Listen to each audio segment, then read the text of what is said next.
Takže ahojte, vítajte pri dnešnom ďalšom podcaste, ako sa náš zákazník, ktorý zvažuje kúpiť náš produkt, takže jeho otázky budeme na ne odpovedať. No, čiže nepoškodí to zvieratám zdravie, akože nejak neovplyvní ich zdravie?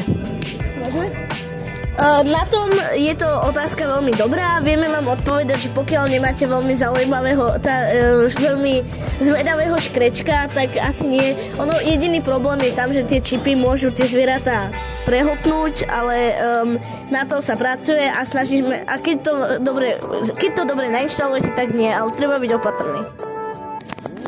Takže opýtajte sa nás ďalšiu otázku. Môžu to používať aj ľudia? Na túto otázku odpovedáme, že moc to pre ľudí není, pokiaľ nemáte nejaký špeciálny pitný režim, majú nejaké problémy, ale nemalo by sa to preužívať pre ľudí, takže to je také.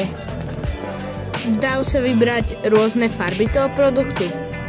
Na našom e-shope máme zatiaľ základné verzie, ale tiež pracujeme na tom, aby ste si mohli napríklad displej vybrať vo vašej vlastnej farbe, ako si vyberiete.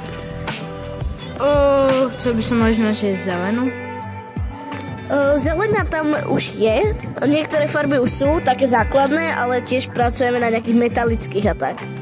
Bude aj zlata? Zlato sa ráta medzi metalické. Poďme na ďalšiu tému. No aj nastaviť tomu zvieraťu, že napríklad, že keď nepije veľa vody, tak si vie nastaviť, aby mi to hovorilo, že či pije viac. Áno, je tam nastaviteľné, keď má nejaké zviera, že problémy, tak vie si to tam nastaviť, že či potrebuje viac piť vodu alebo takto. Že pre aké všetky zvieratá to je vhodné? Je to pre viacero druhov, Lukáš vám vymenuje presne.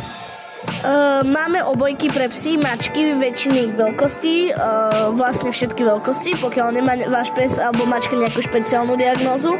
Potom máme pre klietkové zvieratá, máme škrečky, zajace, morčatá, potom máme vtáky. Tie väčšie papagáje nemáme, ale také malé ako andulky sú v pohode, tie veľké by to vedeli pokaziť. A tiež máme vlastne pre klietkové plazy.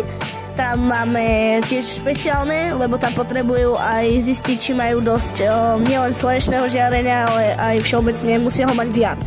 A tiež niektoré veci sú tam pomenené, ale väčšinu druhov zvierat máme. A je to napríklad aj, že na farmové chovy, napríklad, aby si vedel, že prasa je pripravené na to, aby boli z neho také mäso, ako treba? Toto je veľmi dobrá otázka, ale týmto sa my nezaoberáme. My sa zaoberáme domácimi zvieratami, čo ľudia môžu chovať doma. Ak sú nejaké výnimky, že majú domáce prasiatko, tak s tým asi nič už nerobíme, ale inak by to tak nemalo byť. A pre nejaké exotické zvieratá, ako keď máš napríklad doma chameleóna?